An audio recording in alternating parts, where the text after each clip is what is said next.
In 2010, just 2 years ago, enough Republican voters showed up at the polls to give the Republicans a majority both in the Minnesota House and in the Minnesota Senate.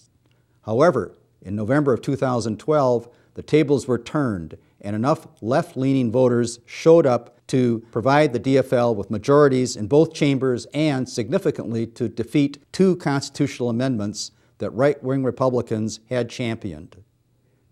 Minnesota politics are never dull. It's produced Floyd Olson, Roy Wilkins, Hubert Humphrey, and Paul Wellstone on one side, and Harold Stassen and Dave Durenberger, and yes, Michelle Bachmann and some other right-wing nuts.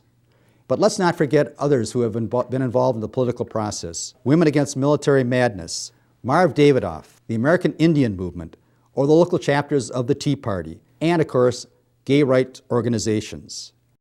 And let's not forget that Minnesota regularly has the highest voter turnout for general elections in the country. But if you consider the volatility in state politics in recent years, it seems to me that the DFL can only count on having 2 years. Democratic Visions is handmade by volunteers through DFL's Senate District 48, Eden Prairie, and Minnetonka. Now here's host Tim O'Brien. With us right now is Professor Doug Rossino. Doug, nice to meet you. Great to be with you, Tim. Professor Rossinow teaches history at Metro State University in St. Paul. He received a PhD from Johns Hopkins University and was a fellow at the Smithsonian, and has authored numerous articles and books on liberalism, political dissent, women's movement, and social history. Doug, from your perspective, where are we trending in Minnesota right now on the political spectrum? Well, we are trending toward the left or progressive side of things, but you yourself, Tim, raised the question, I think, of how much volatility there is in state politics when you talked about the Republicans sweeping the state legislative elections only 2 years ago and the DFL reversing those gains just in this past year in 2012. I think progressives in general are hoping and wondering how serious the possibility is of a truly new progressive era.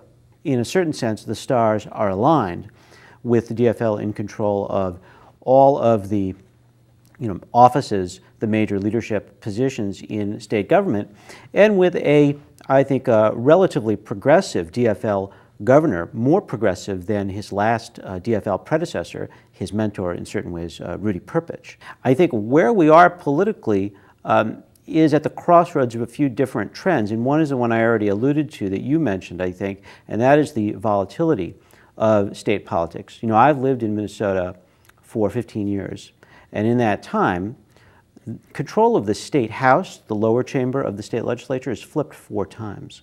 But there is also a trend of increasing nationalization of state-level politics so that it mirrors what's going on at the national level.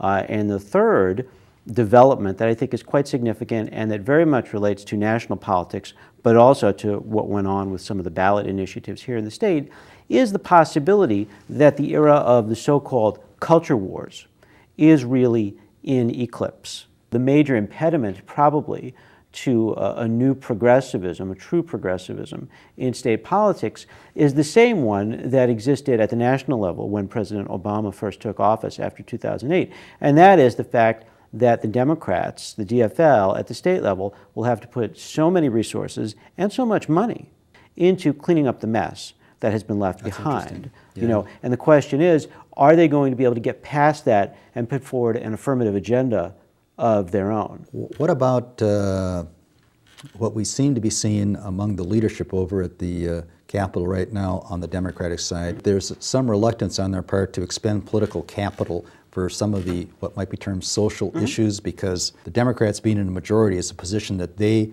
really want to maintain.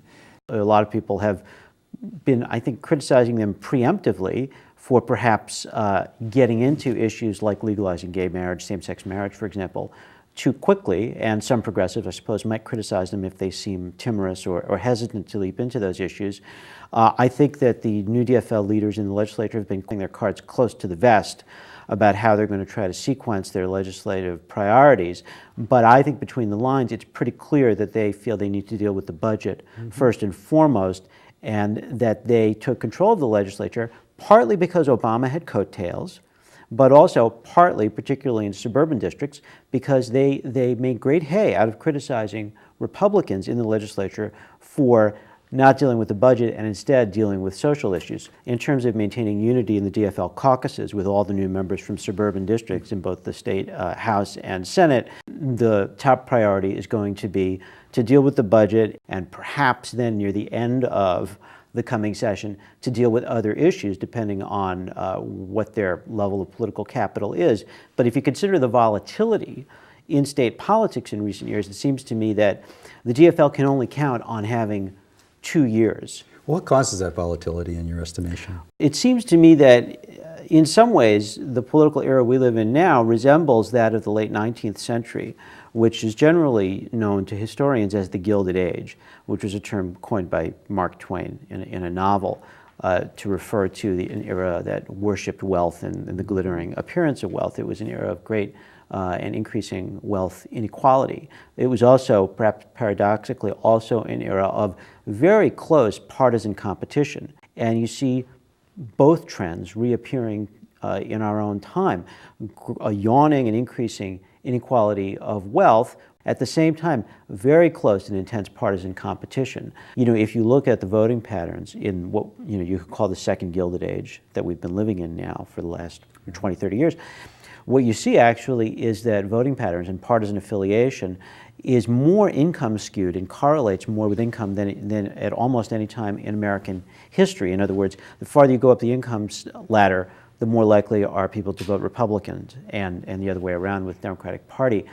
And people who say that we shouldn't talk about class or economic issues in politics are blind to the fact that people have been sorting themselves out politically according to economic criteria for some time now. I'd like to delve into this just a little further, though, because I see right now stratification of income. I see the middle class being squeezed. Is there anything that you could point to from the past that would suggest a path forward for the people that aspire to middle class to get there? Well, I'm not an economist, but I would say that as a political historian, almost every great era of progressive political innovation in the progressive era of the early 20th century, to the extent that it really was progressive, and in some respects it was, and some not. And then the New Deal in the 1930s. I mean, these were very clearly, in retrospect, very clearly responses to fears on the part of well-placed and intelligent leaders of society. The prospect of disaster and the specter of disaster driven by economic polarization and lack of opportunity has really given birth to great waves of reform in the past that have been aimed, sometimes very clearly at opening up pathways of opportunity, maybe sometimes just by providing security to people, as with Social Security in the 1930s, and similarly President Obama has tried to pursue some form of universal health coverage or something close to that, so that if they lose their jobs or have difficulty finding work, they won't necessarily be anxious about their family's entire economic future, falling down calamitously. Security has been a big emphasis historically in the progressive tradition to make basically a capitalist economy sustainable and survivable to people up and down the income ladder. But people also, and progressives in particular, tend to view educational opportunity as kind of a path out of economic inequality and straitened opportunities. Whether that always works, I'm not sure, but as an educator, I support it. Yes, I imagine you do. So I was also interested in your earlier observation about how you think that perhaps the cultural wars might be waning. I haven't seen any indication of that. What do you predicate that on? Well, we could be entering an era where the old wedge issues that we became so familiar with in the 1970s and 80s, focusing on race and other issues such as taxes and crime that have racial subtexts, that these wedge issues may be losing some of their edge and salience. You think that applies across the country, for example, in the southern states? Do you think that they would subscribe to your way of thinking, that some of these issues may be on the wane? No. So you're speaking more from a national point of view? Yes. Well, I think, when people interpret the meaning of the Obama era, and eventually we'll look back on this as the Obama era, people certainly would be wrong to think that it heralds some sort of a post-racial utopia. I don't think that's the meaning of Barack Obama's election and re-election. Understand how significant it is that he's the first Democrat to win 50% of the vote in 2 presidential elections since Franklin Roosevelt. Bill Clinton did not win 50% of the vote ever. Do you think that the defeat of the Minnesota marriage amendment augurs well for perhaps a more focus on the things that government should be dealing with and less on the peculiarities of a particular party's platform? Well, I think it will probably give at least intelligent political strategists pause before they easily put something on the ballot that they can't get through the legislature. And even people who advocated the marriage amendment, so-called, were fairly open in many cases in saying they thought this was their last shot, that if they didn't get this through and into the state constitution now, given the way that public opinion seems to be shifting and the dramatic nature of that trend, that they might never have another chance to do it. So on that issue specifically and in isolation, I think the change is very significant and perhaps unstoppable. But I think the interesting question, or perhaps the broader question of broader relevance, is whether so-called culture war issues more broadly are losing their political saliency. I know I think you wrote an op-ed piece on the independence movement, Independence Party. That, of course, was a factor in the 2010 gubernatorial race and was certainly a factor in other races, the Bachmann race, the 2 of the Tim Pawlenty races. Where do you think the Independence Party is these days, and do you think its demise will be missed? I think it's nowhere, and I will not mourn it. I'm sure there are some who will. My view has been that the Independence Party is basically a fragment of what had been the Minnesota Republican Party. There used to be quite a significant moderate wing in the Republican Party, and those people represented by, say, Arne Carlson, known well to people today, as well as Dave Durenberger, who was, used to be considered something of a conservative, but now people think he's a moderate, which tells you something about the evolution of the Republican Party in the state. Those people are basically people without a party, and they've had trouble reconciling themselves to the fact that they might have to support the DFL. They haven't liked that idea. It's not something they grew up with.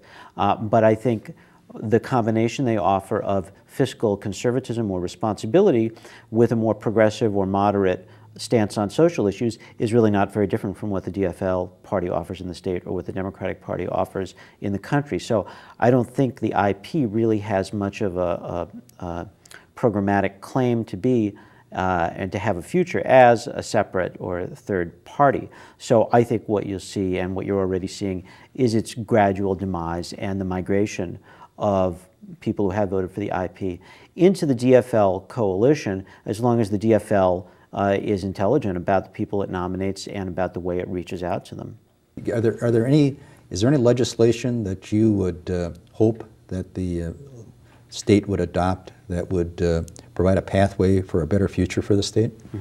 Well, I do think that there is a lot of consensus within the DFL caucus, as far as I can see, to support education, and this, from pre-K all the way through public higher education.